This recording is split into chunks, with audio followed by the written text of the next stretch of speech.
غائب ہو جائیں گی یا اس کے بعد زیادہ دکھائی دیں گی. شی ول بی پولیٹیکلی ایکٹیو. یہ فیصلہ بہت پہلے ہو گیا تھا اینڈ یہ اسسٹ کریں گی بلاول بھٹو زرداری کو, مچ لائک جو آپ نے نواز شریف اور شہباز شریف کا ایک کمبینیشن دیکھا, ایک وفاق میں, ایک صوبے میں, مگر ٹوگیدر جو ہے ایک فورٹ ہولڈ کیا ہوا. ان کا بھی آئی تھنک یہی پلانز ہیں.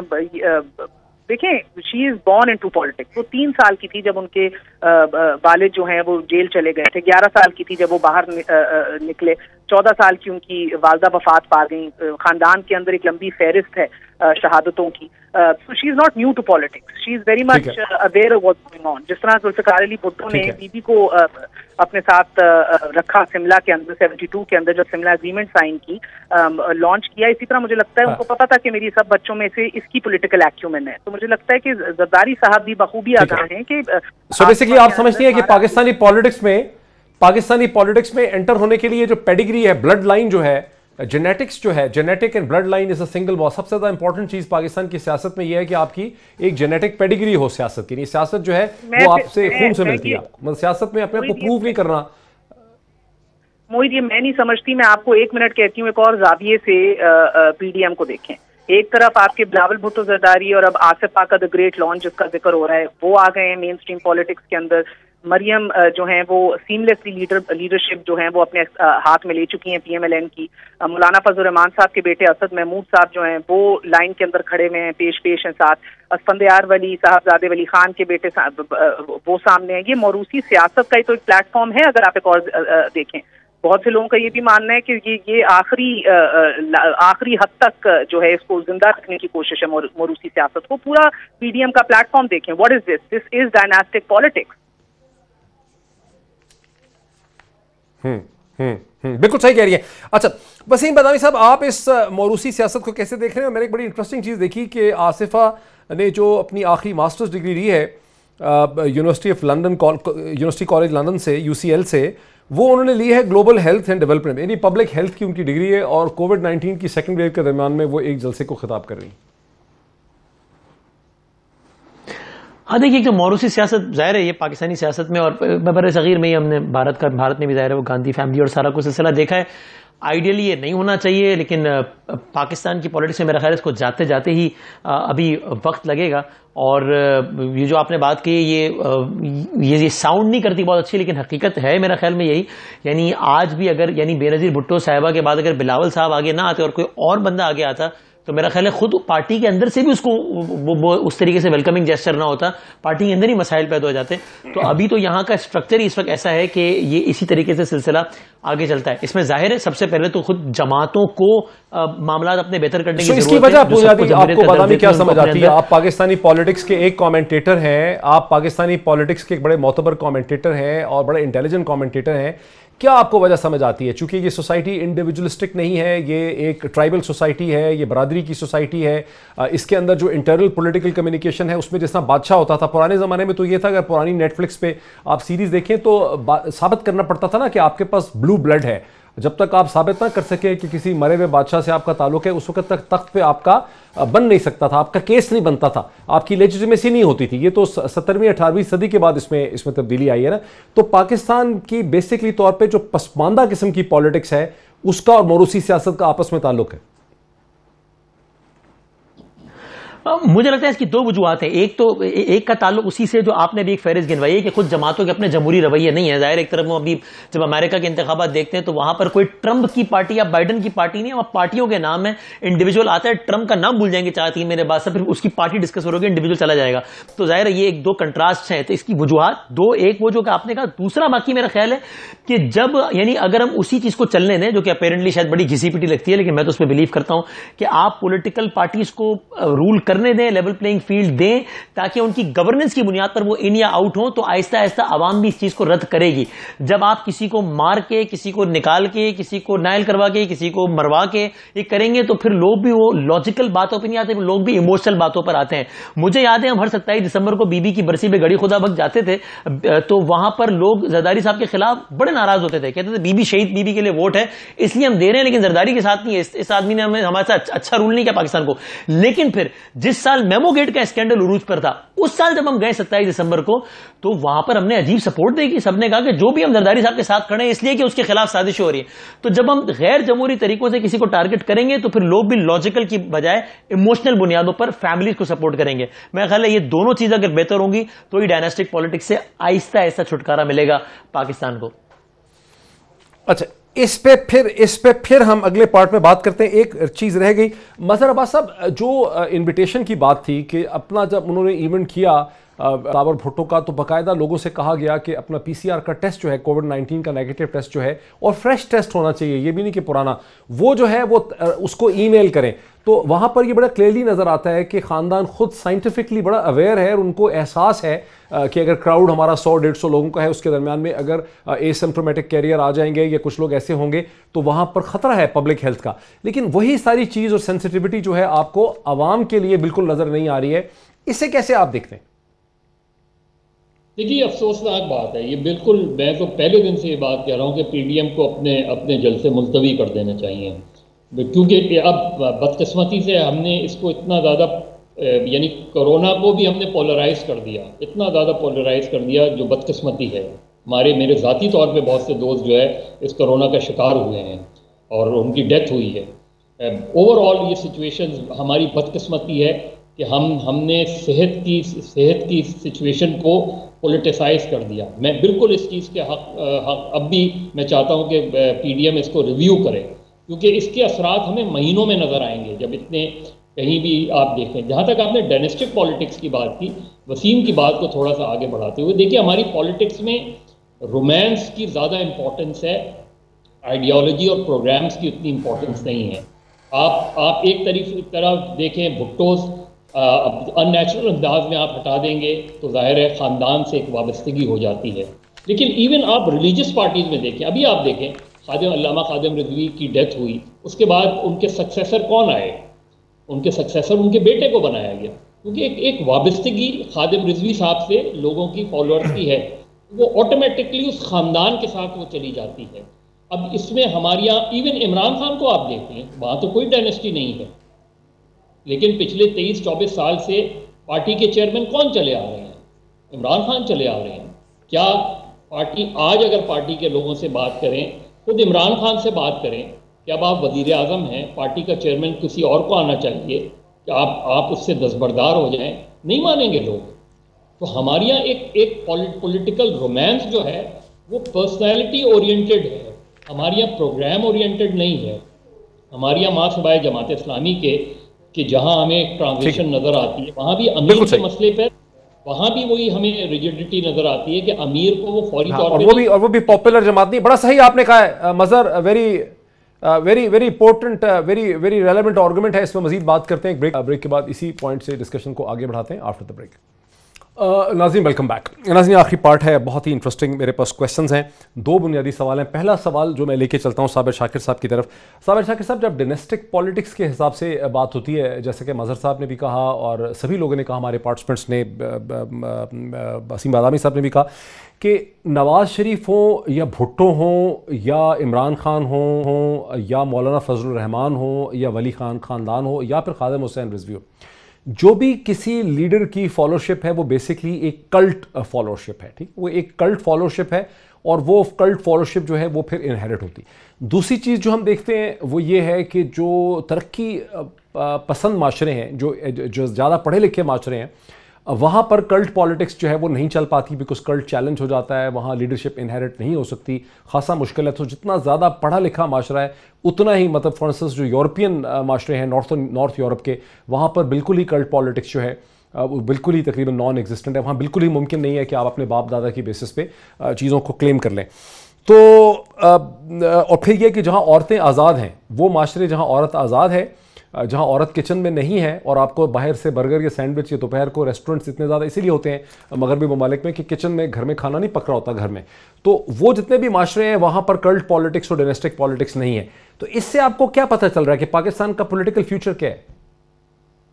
دیکھیں ڈاکٹر صاحب, پاکستان میں جو پولیٹیکل پارٹیز ہیں یہ خاندانوں کی باقاعدہ پہ جاگیریں ہیں, یہ ان کی پراپرٹیز ہیں, اور سب سے زیادہ جو ارننگ ہے وہ ان کو ان جاگیروں سے ہوتی ہے. ان پراپرٹیز جو ہوتی ہے یہ عوامی خدمت کے لیے آتے نہیں. عوامی خدمت کا مقصد ہو تو آپ آئیں, اپنا رول پلے کریں اور اس کے بعد کسی کو نئے کو موقع دیں. 5 سال کھیل لیا, 10 سال کھیل لیا, بہت ہیں. یہ ہم ویسٹ میں ہم دیکھتے ہیں. برطانیہ سلامت ہے, کئی وزرائے اعظم آئے, ان کی سیاسی جماعتیں موجود ہیں, ایک نہیں دو.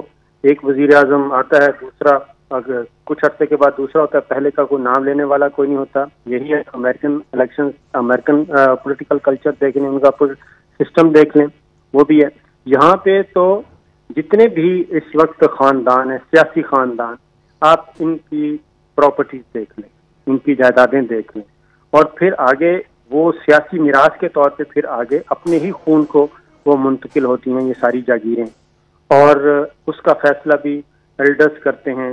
اور اگر وہ زندگی میں ہو جائے تو بہت اچھی بات ہے, ورنہ پہ وصیت کا سہارا لینا پڑتا ہے. یہ تو ہے ایک اینڈ پہ. دوسرے اینڈ پہ اور یہ کام بنگلہ دیش میں بھی ہے, اور یہی کام انڈیا میں پارشلی ہے. آپ کانگریس کو, لیکن بی جے پی نے اس کو توڑا, بی جے پی نے توڑا بالکل. اور پاکستان میں ابھی تک عمران خان, اور عمران خان کے بعد مجھے نہیں لگتا کہ ان کا کوئی بیٹا یہ پی ٹی آئی کو سنبھالے گا, اور اس کے بعد کوئی اور ہی آئے گا, اور کسی نے اور کو منتقل ہوگی. لیکن اور ایک دوسری ہے, واحد مثال ہے جماعت اسلامی کی, جہاں پہ یہ موروثیت, لیکن وہ پولیٹیکلی پاپولر نہیں ہے. وہ پولیٹیکلی پاپولر نہیں ہے. باقی سب آپ مذہبی جماعتیں دیکھ لیں, مذہبی جماعتیں خواہ وہ سیاسی ہیں یا غیر سیاسی, یہ ان کی جاگیریں ہیں, اور یہاں پہ یہ دولت کمانے کا ذریعہ ہیں. اور اس میں ایک مثال وہ ہم نے دی تو زیادہ مسائل پیدا ہوں گے. آپ یہ دیکھیں کہ جب یہ مرحومین ہوتے ہیں تو ان کے اکاؤنٹ سے کتنا اور کیا پراپرٹیز اور کتنا کیپٹل بینک اکاؤنٹس میں سے برآمد ہوتا ہے. تو اس لیے یہ کہنا اور یہ سارا ملبہ ڈال دینا ادھر عوام پہ, عوام کے پاس تو جو چوائس ہوگی عوام نے تو اس کے اکارڈنگلی چلنا ہے. عوام نے کاف لیگ کو بھی ووٹ دیا, عوام نے ایم ایم اے کو بھی ووٹ دیا, عوام نے پیپلز پارٹی کو بھی ووٹ دیتے ہیں. لیکن اصل چیز ہے کہ کیا پولیٹیکل پارٹیز کے اندر بھی ڈیموکریسی ہے؟ پولیٹیکل پارٹیز کے اندر بدترین قسم کی آمدیت ہے. ہم فوجی ڈکٹیٹرشپ کا تو رونا روتے ہیں, لیکن جو پولیٹیکل پارٹیز کے اندر ڈکٹیٹرشپ ہے اس کا تذکرہ تک نہیں ہوتا. تو یہ ساری چیزیں ایک چل رہی ہے, اور ایک بڑی خود کوئی چینج آ جائے تو آ جائے, لیکن یہ سیاسی خاندان کوئی چینج نہیں. اچھا یہ اب دیکھیں بڑی انٹرسٹنگ بات ہے. وسیم بدائی صاحب, آپ نے کہا, اور آپ اکیلے نہیں ہیں, اکثر لوگ جب ایک کوشچن میں پھنس جاتے ہیں تو جان چھڑانے کے لیے ایک اچھی خواہش کا اظہار کرتے ہیں. وہ اچھی خواہش کا اظہار یہ ہے کہ اگر ان کو زبردستی نہ ہٹایا ہوتا, اگر یہ الیکشن کے ذریعے گئے ہوتے تو شاید یہ چیز اپنے آپ کو سیلف پرپیچویٹ نہ کرتی, یہ چیز آگے چلتی نہ رہتی. اور اس میں اچھا اب یہ ایک ایسا تھیسس ہے جو بالکل بھی ٹیسٹڈ نہیں ہے, یہ ایک ایکڈیمک قسم کا تھیسس ہے کہ ایسا ہوتا. لیکن جو چیز ہمارے سامنے نظر آتی ہے ایکسپیرینس سے وہ یہ ہے کہ پاکستان پیپلز پارٹی کو دکھانے کو دھیلا نہیں ہے سندھ کی اندر ڈیولپمنٹ میں. اگر آپ اس کو صرف پی ایم ایل این کے ساتھ بھی کمپیئر کر لیں کہ جتنا کام شہباز شریف صاحب نے کیا, یہ جتنا کام پنجاب کے اندر ہوا اسٹرکچرل اور مٹیریل ڈیولپمنٹ کا, جس طرح سے شہر بنے, لاجسٹک اور سب چیزیں ہوئیں, اس کا اشر اشیر بھی سندھ میں نہیں ہوا. لیکن سیٹیں ان کی ہمیشہ جو ہے وہ پنجاب سے زیادہ انہوں نے وہاں جیتی ہیں, اور ان کا ہولڈ وہاں پہ ہے. اس کی شاید وجوہات کچھ اور ہیں, گورننس کے ساتھ اس کا کوئی تعلق نہیں ہے. تو اس پہ ڈائنسٹک پولیٹکس کے سائیکل سے بات سب کچھ آپ کو سمجھ آتی ہے, کیسے نکل سکتے ہیں؟ ہاں تو دیکھیں نا, میں نے اسی لیے کہا کہ دو ریزنز کی بنا پہ میں نے اپنے آرگیومنٹ کو بیس کیا, جس میں سے ایک وہی چیز جو آپ نے کہا, اور دوسری مجھے لگتا ہے کہ بہرحال یہ وجہ بھی ہے. یعنی گڑی خدا بخش کا قبرستان اس انداز سے آباد نہ ہوتا, پیپلز پارٹی کے پاس اپنے مقتولین کی, اپنے شہداء کی یہ داستان کوٹ کرنے کی نہ ہوتی, تو ایموشنل لیول اس جگہ پر نہ جاتا. آپ جائیں گڑی خدا بخش, لاڑکانہ, انٹیریئر سندھ, تو پیپلز پارٹی وہ ایک سیکٹ ہے, ایک رومانس ہے جس کی وجہ سے گورننس ارریلیونٹ ہو گئی ہے. لیکن ایٹ دا سیم ٹائم وہی پیپلز پارٹی اسی بیڈ گورننس کی وجہ سے ملک سے محدود ہو کر صوبے تک تو آ گئی اور پنجاب سے فارغ ہو گئی. پنجاب کے 372 کے ایوان میں 5-6 کا اس کا نمبر رہ گیا. تو اس لیے میرا خیال ہے کہ میں آرگیومنٹ جو دو چیزوں پہ بیس کر رہا تھا وہ اس وجہ سے کہ بہرحال گورننس ایسا سے میٹر کرتی ہے, لیکن جب آپ اس طرح کی ایگزامپل سیٹ کرتے ہیں تو پھر معاملہ پارٹی گورننس سے بالا تر ہو کر شخصیت تک, سیکٹ تک اور رومانس تک چلا جاتا ہے, اور پھر لوگ لاجکس نہیں دیکھتے, پھر لوگ ایموشنل کی بنیاد پہ ووٹ ڈالتے ہیں. مہر بخاری کہیں ایک اس کی وجہ یہ بھی تو ہو سکتی ہے نا کہ افیکٹو ایجوکیشن ہے. آپ کو, مجھے, وسیم بدامی کو, مظہر عباس کو اور صابر شاکر کو کوئی ٹرک یا بس میں یا چھکڑے میں ڈال کے اپنی ریلی میں نہیں لے جا سکتا. ہم نہیں جائیں گے. جتنے بھی پاکستان کے وہ سیکشن ہے پاپولیشن کا جو ایف سیکٹرز میں رہتے ہیں, G63 میں رہتے ہیں, جو DHS میں رہتے ہیں, جو بحریہ انکلیو میں رہتے ہیں, جو کینٹونمنٹ میں رہتے ہیں, جو KDS میں رہتے ہیں, ان کو کوئی کسی بس یا ٹرک میں ڈال کے ریلی میں نہیں لے جا سکتا. سو جو ایک عام آدمی بیچارے کی جو کمزوری ہے ورسز دا لیڈر, اس کی چونکہ وہ انڈیویجول نہیں ہے, وہ کنٹرولڈ ہے, اس وجہ سے یہ ڈیناسٹک پالیٹکس آگے چل رہی ہے, اور اس کو افیکٹو ایجوکیشن کے بغیر نہیں آپ ختم کر سکتے. نہ یہ ختم ہوگی نہ آپ کر سکیں گے. ایک ہال مارک ہے یہ ساؤتھ ایشیا کا جو برقرار رہے گا, بیکاز ان قریب تو یہ ہوتا دکھائی نہیں دے رہا, جس کا میں نے آپ کو کہا کہ PDM کے ابھی ہندوستان ختم کر رہا بی جے پی, نریندر مودی.